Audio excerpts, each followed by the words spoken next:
Continuation, in a way, this is a continuation of the previous, what we learned on Sunday, but it stands on its own.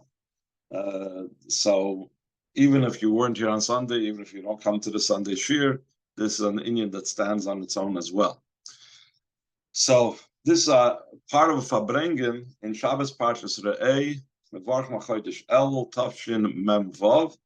The Rebbe was speaking about the different meanings in the Rosh Tevis of Elul. Primarily what we were learning about on Sunday was that the Rosh Tevis of Elul has to do with Geula, but it also has to do with the Rosh Tevis has to do with Torah, Avodah, Gnos Hasadim, Tshuva, and also Geula.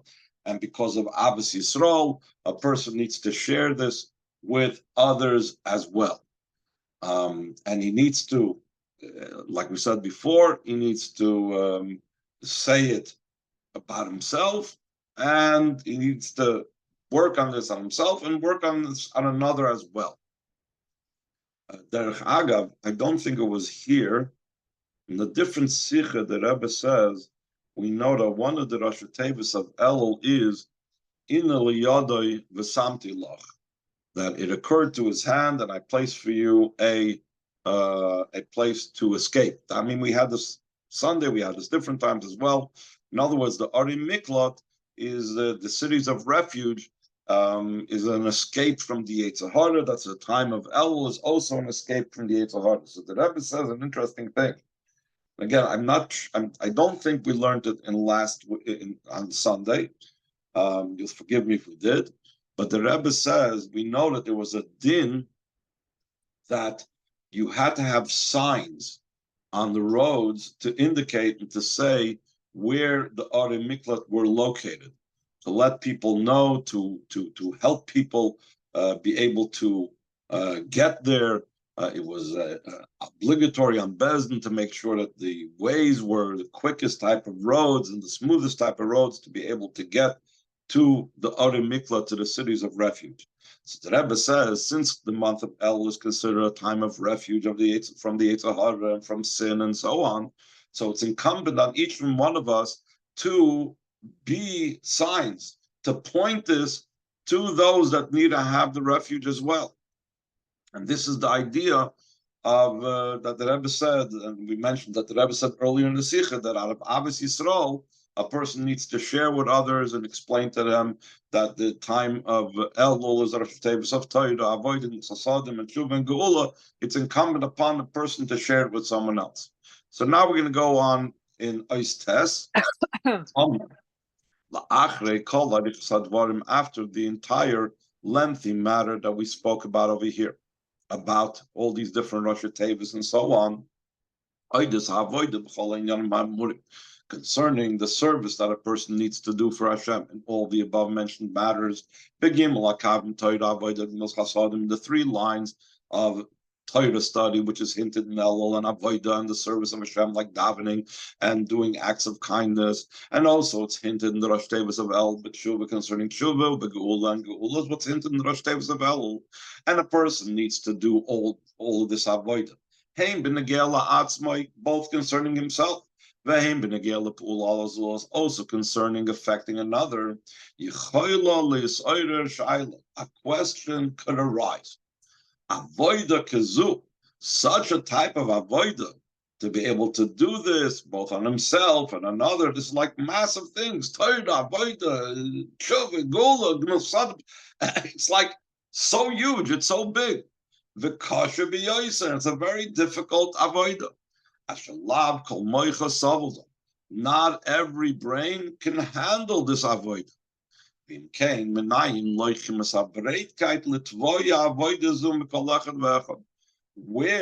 does one take? The Rebbe is, I think, referring to himself. How do I have the courage and the big shoulders to demand this avodah from every single person? And the Rebbe says, this is not considered that I'm taking it and I have broad shoulders to take this upon myself, to demand all of this. All of these things that the month of Elul has to do with Torah, Avodah, Mosasad, and Tshuva, and Geula, is nothing that the Rebbe says, I didn't come up with it. It's not my chiddush.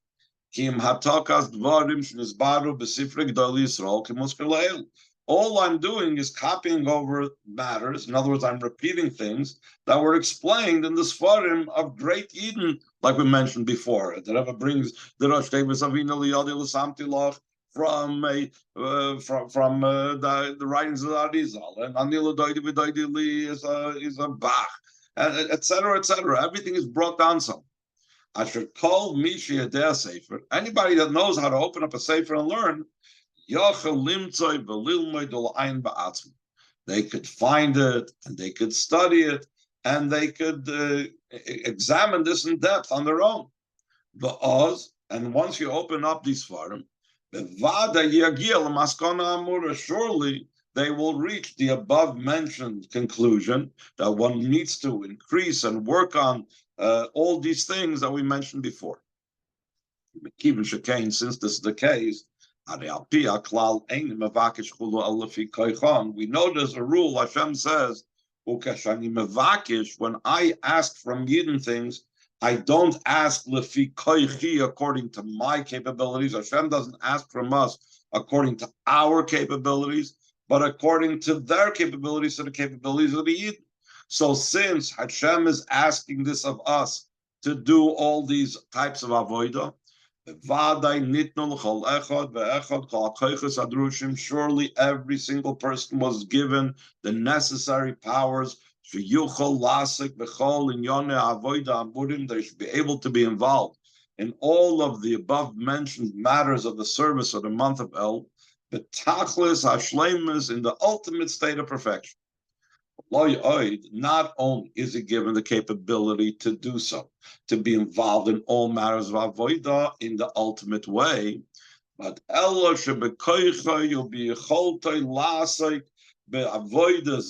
has the capability and he has the strength and power to be involved in this avodah out of joy and gladness of heart.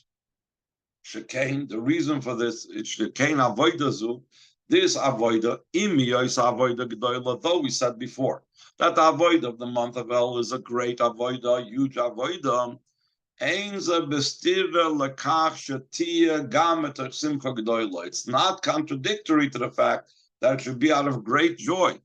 In other words, the Rebbe is encouraging us that to realize that even though we shouldn't go ahead and say, oh, it's hell.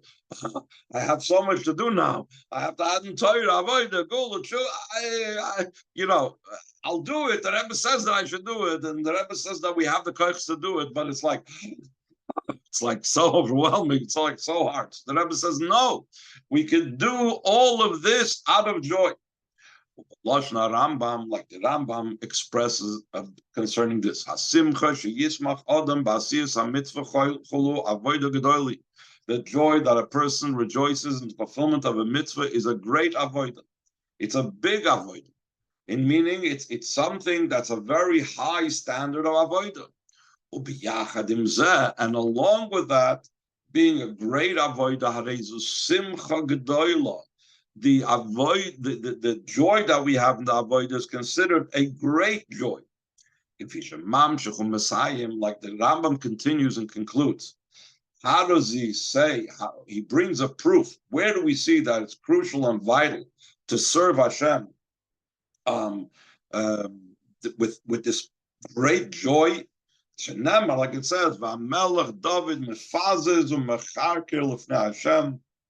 That King David was jumping and dancing before Hashem. So maybe we could say, okay, David HaMelech, he was able to do that. He was a very high spiritual person. He was able to have this level. But maybe it's not applicable to all. But Mekivan Rambam maybe Zois B'Torah Psak Din LaHalacha, the Rambam is a halacha sefer. The Rambam wrote what we would call a Shulchan Aruch. Before there was something called a Shulchan Aruch, the Rambam invented this concept. He didn't really invent, but he was one of the earlier ones that wrote a Shulchan Aruch type sefer. A Shulchan Aruch is not meant for big tzaddikim. A Shulchan Aruch is meant to address every single yid, and he wrote it as a ruling in Allah. So it's obvious that this idea that he quotes from David HaMelech is something that's applicable to every single yid.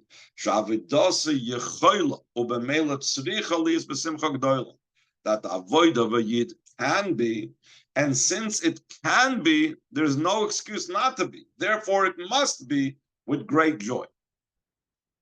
So now the Rebbe goes on to say, everything by the Rebbe is over the top. The Rebbe always has everything in the biggest font, in the biggest way. It's not just Simcha, okay, Simcha, but Yesh Lahaisiv, we can add Simcha Zu, that this joy.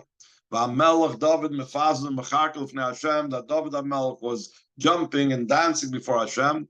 Eina Simcha Gedolah Stam is not just an ordinary Simcha. It's a joy, rather, that's beyond measure and boundary. How do we see it's a joy beyond measure and boundary? Maybe this is a limited type of joy. David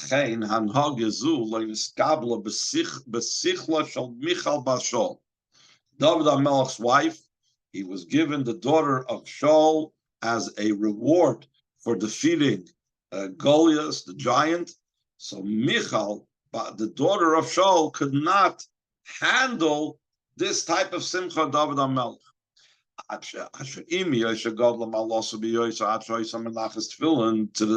Despite the fact that her level was very, very high, because she would put on tefillin, she had the ultimate level of making the heart and the mind totally subservient to Hashem. Skip over the brackets to the next page. Mikol Malcolm still in all.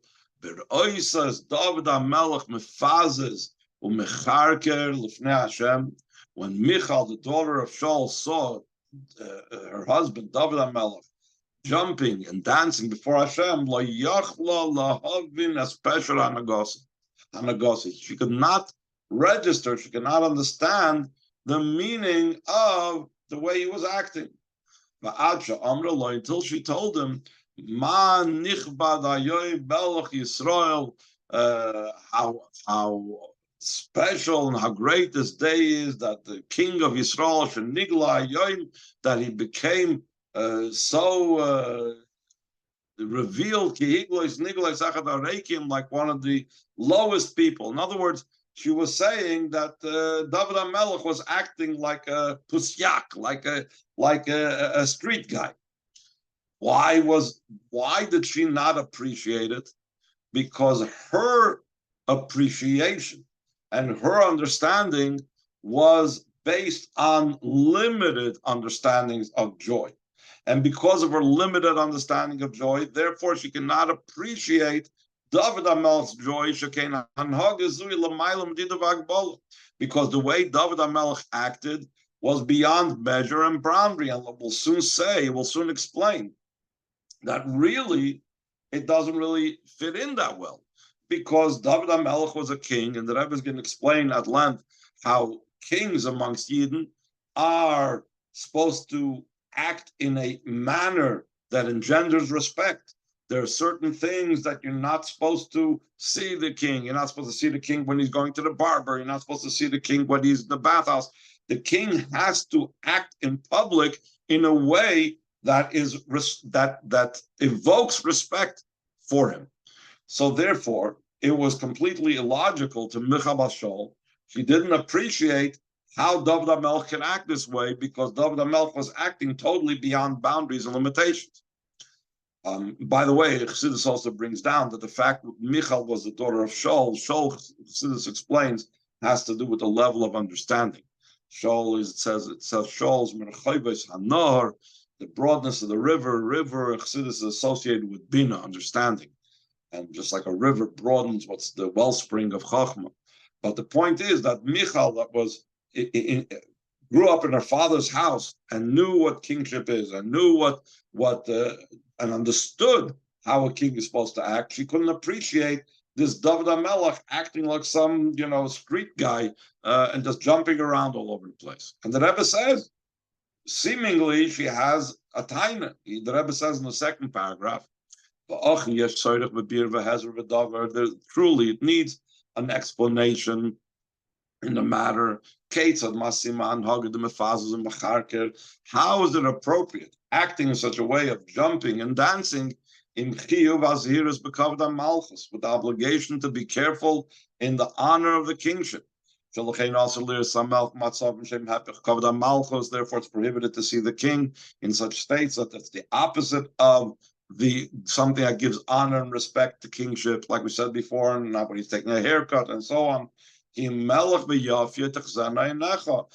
to see a king only when he's in his beauty, only when he looks nice. And this is b'chlal an idea of a king. How much more so a king from Malchi Beis David that are even more higher than a regular king. This Malchi Beis David, especially when we're talking about the kosher kings of Beis David. In other words, those from the line of David that were tzaddikim and righteous people. Loirak Melech Agrifas, I feel Shar Malchi Yisrael, not just when we're talking about a king like Agrifas or other kings of Yisrael. Ubeneim Gufa, amongst all the kings, we're talking about David HaMelech, which David HaMelech is Shleimus Inyan HaMalchus. David was the perfection, the utmost level of kingship down here in this world. Mitzvahs like it's explained in Dark Tzach of the Tzemach Tzedek, on concerning this week's parsha. This week's parsha, we have the mitzvah Soim Tasim Alechem Melech. So there's a mitzvah to have to place a king upon you, and the Tzemach Tzedek speaks at great length. What is the spiritual significance of a king? So over there, in that mitzvah that explains the mitzvah in this week's parsha of appointing a king, he explains Shinyanishal David HaMelech. What is the idea of David HaMelech? Sphirus HaMalchus Mamish. He was Mamish, an embodiment of Malchus. Just like it says, for example, that Avraham Avinu was an embodiment of Chesed Atzilus. Chesed Atzilus said before Hashem that since Avraham Avinu came in the world, I have nothing to do because he does my whole job now. In a similar vein, David HaMelech was the embodiment of Malchus Atzilus, of Hashem's kingship down here. Therefore, the Tzemach Tzedek says, Mailas Madregis David HaMelech B'inyan Malchus Al Yisrael, the level and the quality of David HaMelech concerning how he was a king over Yidden.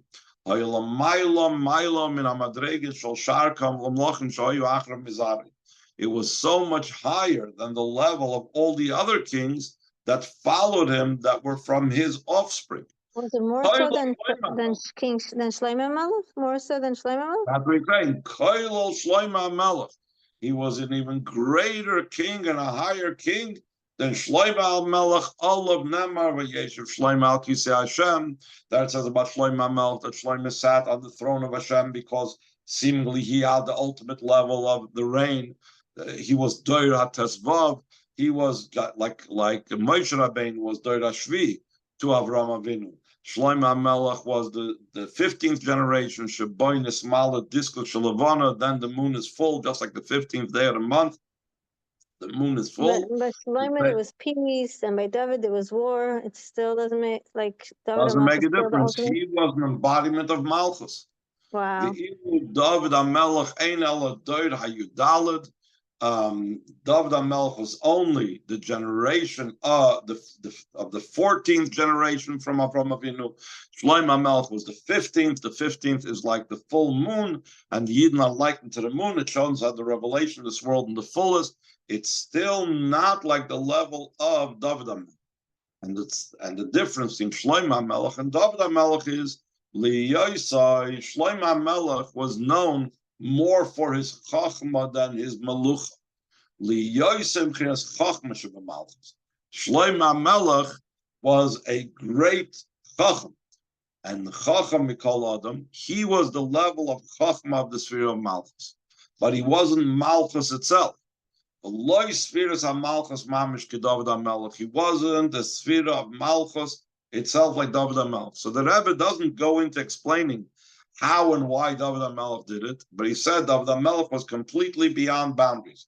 And even though there would be reasons to say that he shouldn't do it, still in all, the very fact that he was Mitzvah Malchus and the very fact that he had bittul to the Eibishter, this expressed itself in his having a complete joy that was completely over the top, without limitations. And so the Rebbe says, regardless of how we explain what it is and why David HaMelech did it and how it fit in with being a king, but Lepoil, we know what the Rambam says. B'chol oifen, regardless of how we can explain what David HaMelech did, concerning our topic. Yeshnib Sagdin Barba Rambam, there's a clear ruling in the Rambam. Tzivui b'yachadim sinas koyach. It is both a command because it's a psak din, so Torah is commanding us to do it, and since it's a command, obviously Hashem does not ask of us something we cannot do, so it empowers us to do it as well.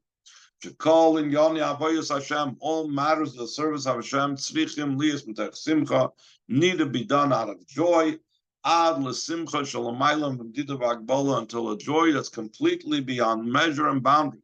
Such a type of joy that's mefazes or mecharker, that he's jumping and dancing. So that is, B'chlal Avodas Hashem has to be out of joy. When it comes to Elul, and we have all these amazing things that we're talking about on Elul, in B'chol in Yonei Avodah Keinu, on all matters of Avodah itself, the Alachas Kama B'Kama Bin Yonei Avodah the Elul. When it comes to the matters of Avodah of the month of Elul, HaKoilim is calling Yonei Avodah. It's such a big month. In other words, it has so many things. It includes all matters of Avodah. It includes Gimel HaKav, the Torah Avodah Gmos Chasadim. It includes the 3 lines of Torah study and the service of davening and doing acts of kindness. And it includes Tshuva. And it includes V'geula, Kanal Baruch, like we spoke earlier in this Fabrengen at length. So for sure, it must be done out of the greatest joy, breaking out of all boundaries. That's how the joy should be. The Rebbe concludes, I see the Sicha, like we said before, as Chala bin Yodam Elu, he b'Shabbos Mevarchim Chodesh El. You don't have to wait, even though it's not Rosh Chodesh yet. Rosh Chodesh is only tonight. We could start it already because it started on Shabbos Mevarchim Chodesh El. First and foremost, taking on good resolutions concerning all the above mentioned matters of the avoid of El, that a good thought, Hashem combines it to action. So here the Rebbe is going to say a very interesting explanation in this term. Usually, when we say this phrase, the simple meaning of this phrase is that if a person thinks and wants to do something, even if for whatever reason it didn't occur, reasons beyond his control, so Hashem considers it as if he did it. But many times, in many places, the question arises, including in Tanya, the word mitzarfa is a very unusual word. If he wanted to tell us just that Hashem considers a good thought as if we did it, even though we didn't do it, so there's other phrases that Chazal use for this. For example, a phrase that the Chacham uses, Maila alav ki'ilu asoy. He considers it as if he did it. Mitzarfa, tziruf means combining. If you remember what I just said before, he combines it and joins it to action. What does that mean, he joins it to action? So the Alter Rebbe in Tanya has one explanation of what it means that he joins a good thought with action. It's not for here. But here, the Rebbe is going to bring an explanation that the Frierdiker Rebbe says about this in a Sicha, in a Maimon, I'm sorry. It says, Hainu sha'akadosh baruch hu mitzaref kamein yonim b'ashgacha pratis. Hashem puts together many things by divine providence, sheyavel lidei ma'aseh should come to action. It's an amazing concept over here. The Rebbe is saying like this: if I make a achlata toiv, I make a good resolution. I resolve to do all the avodas of Elul, and I resolve to do all these avodas of Elul b'terech simcha. But I don't really see how it's going to happen. So don't worry. HaKadosh Baruch Hu mitzaref l'maisa. Hashem is already going to put things together, put events into place that it will lead you and bring about that your resolution should be able to be fulfilled. The Rebbe says we find a similar idea, similar to the explanation of Chassidus, what it says. The simple meaning is that he will sustain you, he will support you. In modern Hebrew, economy is called kalkala. He will give you the parnasa. But Chassidus explains, Yechalkelecha means from the word keli. We know that that Hashem will bench you in everything you do. Fine, He benches you in everything you do, but what happens if the things that I'm doing, I can't put it together. So you should know that the Eibishter also gives you the kelim, Meloshen Kli. That the Eibishter also gives us the kelim to be able to have the bracha for kalkola, the bracha that's going to be shoichen in the mais. And the Rebbe even says, I think some places Yichal Kilecha is not just one kelim, but it says the word kel twice. It's multiple kelim the Eibishter gives us. That when we realize that Hashem's bracha is there, that He gives us and helps us have the keli to be able to be the container for His bracha. So just like the Eibishter gives us the physical kelim, so we should have the physical bracha of parnasa. So too, HaKadosh Baruch Hu mitzaref l'maisa. When we make a good resolution for something, so Hashem puts together the events and everything should be b'hashgacha pratis, that it should actually come out, that our resolution should actually happen. Through making the resolution for this. Even before we actually fulfill it, we already merit the receiving of the reward for these things. We didn't do it yet.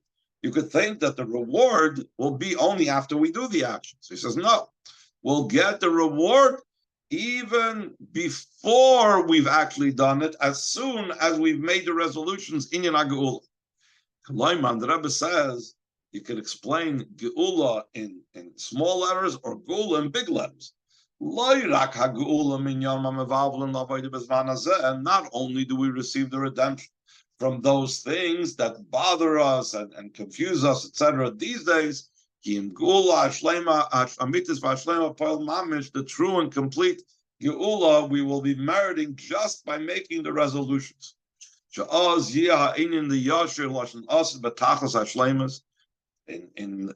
earlier in the Sicha, we said that how is Geula hinted in Elul? Because it says, Ashira Lashem Vayibru Leimor, and that's part of Az Yashir.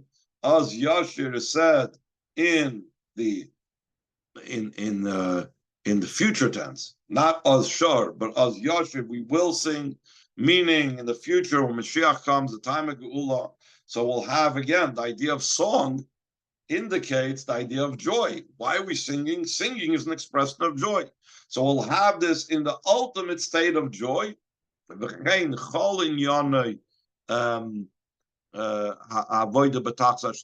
also have all matters of our avoida in the ultimate way, in the perfect way. Especially what we'll have in the most perfect way. Hashlemus, the karbonis, the perfection of karbonis, which is kava avoida, which is the line of service, the service in the base of Mikdash. Like it says, over there in the base of Mikdash, we will make before you the karbonos that are our obligation, like the mitzvah of your will, that Chassidus explains that when do we really are able to do the mitzvahs as it is your will, That's when Mashiach comes. We'll have the shleimus of Kiyum HaMitzvahs, including also that all the man will see the face of Hashem your God when they're Elul Regel, Kisiyim v'Chaisim Parshas HaShavua, like the conclusion of Parshas HaShavua, Parshas Re'eh, last week's Parsha.